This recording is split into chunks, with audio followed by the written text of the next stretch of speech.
Good afternoon, everyone. 3:37 p.m. on Tuesday, June 21st. Hope everybody's having a great day and a good start to the week. Just wanted to make a quick video here, just kind of following up on the volume profile video series I've been doing the last week or so, and show you just really what I'm just going to do here is show you a couple of things that I'm kind of putting on a watch list using this volume profile, and why I'm doing that. And like I said, I'm still kind of back testing various versions of this, and so I haven't really come to any definitive conclusions regardless of the videos I've made the last week. But this is what I'm going to show you here is certainly can be done on a swing trading or a day trading format ever, but this is really since this is looking for entries around a 15-minute to 1 hour chart, I would say this is day trading to light swing trading type time frames. Okay, so I'm not going to rehash everything about what volume profiles are.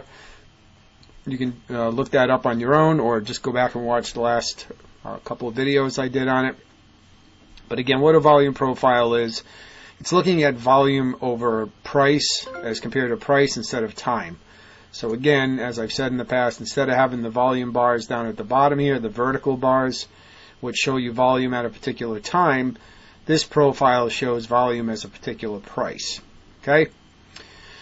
And the way I have this set up, again, the green is what they call the value area, and this green line going across is what they call the POC, or point of control. If I put the my cursor on it, you can see POC, and that's the price that it's at, 122.679.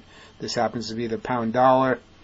And then the blue areas represent what they call value areas. So this blue line represents the dividing line between, the kind of like the high price area. So this is dividing the value area to the high price area, and this divides to the low price area. Now you can see I don't have this profile doesn't show a lot of volume above and below. The way I have it set, the look back period's only about 250 bars, or in this case 250 15-minute candles, which is only a couple of days of price action. You can adjust that to whatever you want. It really just depends on what your time frame is for looking at where your trades are going to come from.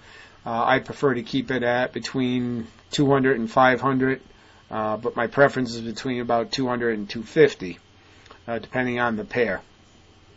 So that's the way this is set.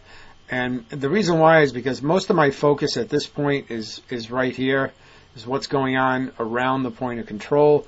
And not at this point, I'm not really caring what's happening way above or way below that.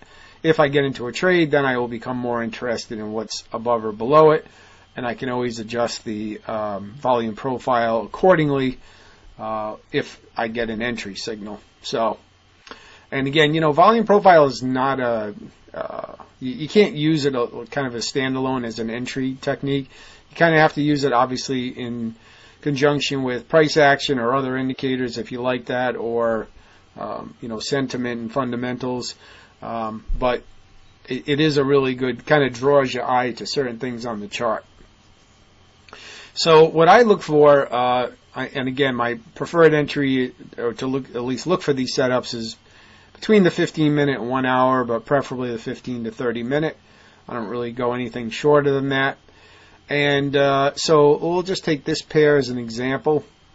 So you can see price is trading basically inside this range. Okay, now I did draw this red rectangle, because this is actually the bigger range between here and here. But you can see the indicator draws it out in here. You can see price kind of chopping around. It's just that we had a couple of ventures outside of that right here and up here. These are, basically were false breakouts. So that's why I drew the rectangle. This is probably a more conservative type entry if you were going to get a signal. Whereas what the indicator draws, based on how I have it set, it's a little bit more aggressive of an entry. So basically what I'm doing, guys, is, and again, as I mentioned in the previous videos, it's very, very common what you see right now.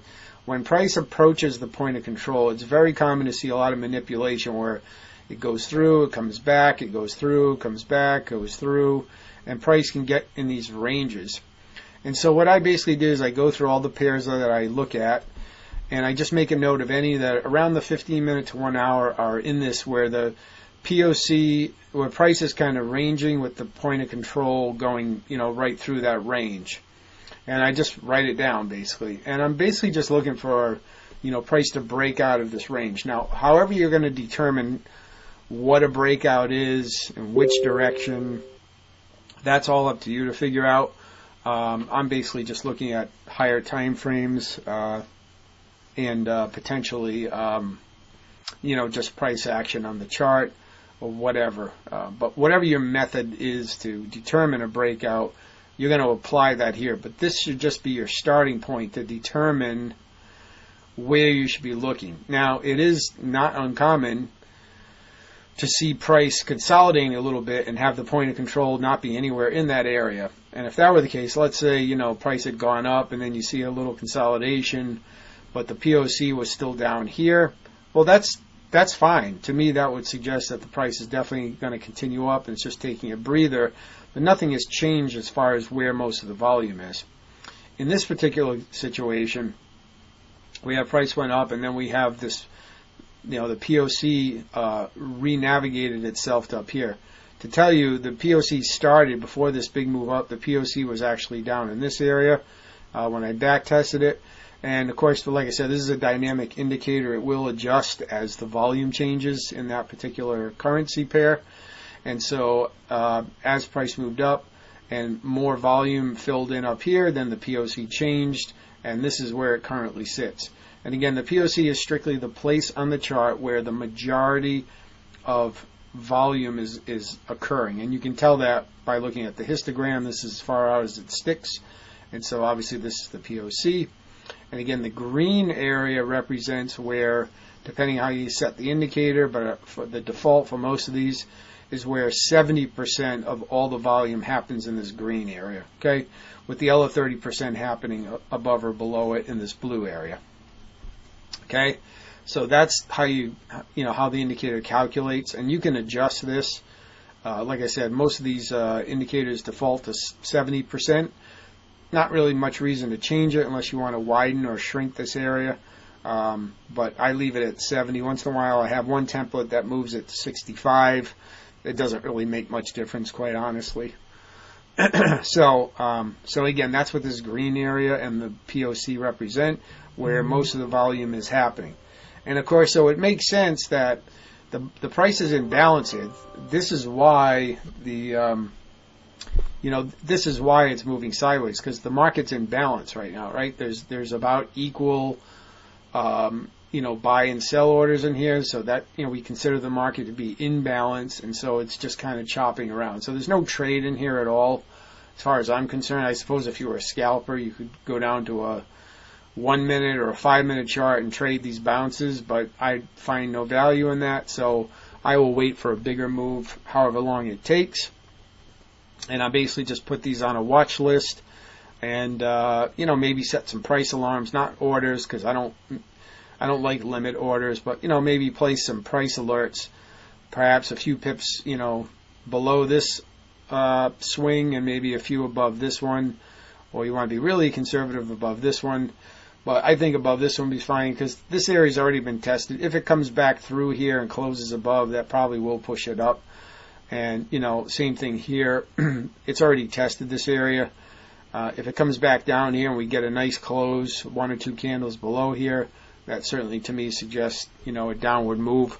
But of course it could be another false breakout, but that's kind of the analysis you have to do. So again, I just looked through and I'm just looking for price trading around the POC, again around a 15-minute chart, and I'm just making note of it. And currently I've got about 9 pairs on that list. Other ones include the Kiwi dollar. You can see, again, we're chopping around inside of here. And, I could probably put a box, an additional box somewhere, somewhere in this area, just slightly outside of the value area.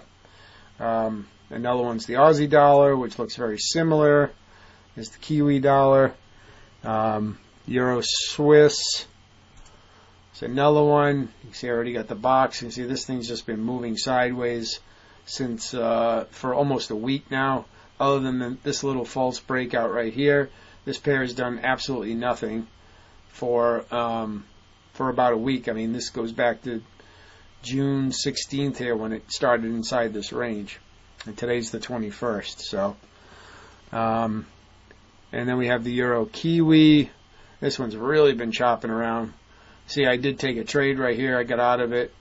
Probably could have held it, but I thought we were going to get a breakout, and I took it. But you can see we're still just moving inside this range. You see we're going up right now, but every time it comes up to these highs, it gets pushed right back. So this is another one.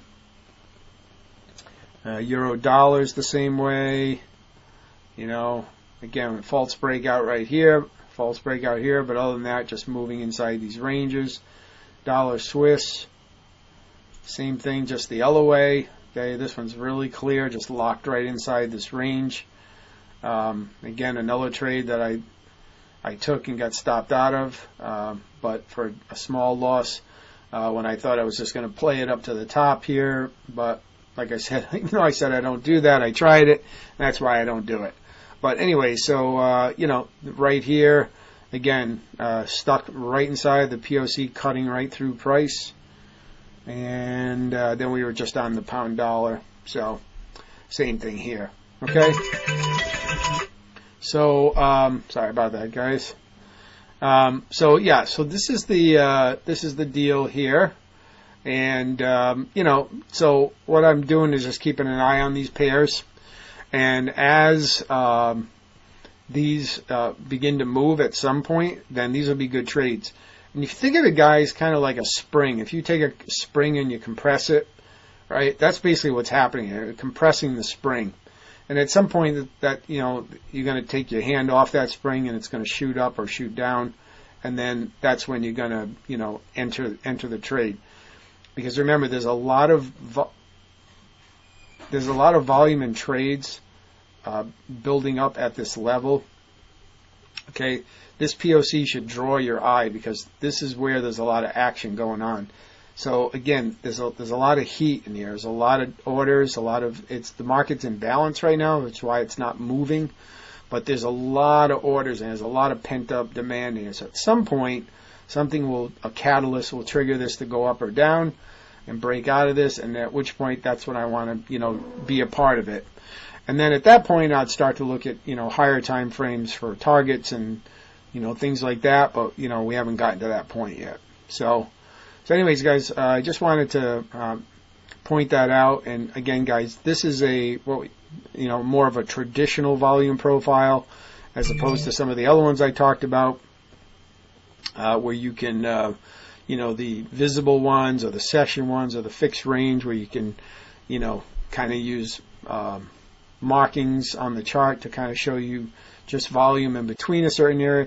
This one here, the variable is you go into the settings and you adjust the look back history, but other than that, it's pretty much this is what you get. Okay, and so I haven't really seen a good name for this other than a uniform volume profile or a constant volume profile. So this is, again, more of your traditional one, which I kind of like. I've been trying the other three, and, you know, I see limited application for those. I know I did a video on the session one the other day, but I think, you know, especially during the New York session, that has pretty limited application. And I think the visible range one where you can adjust, you know, and call out volume profiles in between a particular set of candles that you set on the chart, I think that has some merit too. And you can do the same thing with this one. It's just a little extra step because you have to actually go into the settings. All right. So anyways, I just wanted to call these out to you. And, you know, let's keep an eye on these. I'll try to do a follow-up video if these break out and see where they go and, you know, see what these ultimately bear out. But they should definitely catch your attention because of the amount of volume that's in this area. They're not going to go sideways forever. And as long as the point of control remains in this area, then that spring analogy applies, and it's going to get tighter and tighter, and eventually it's going to pop open. So, all right, guys, so that's it.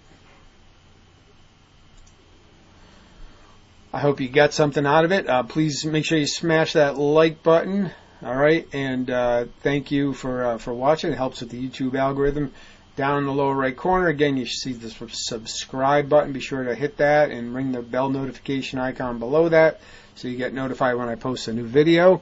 And again, we'll do some follow-up on these, once we see some action. I have no idea how long these will move sideways for, but at some point they will go.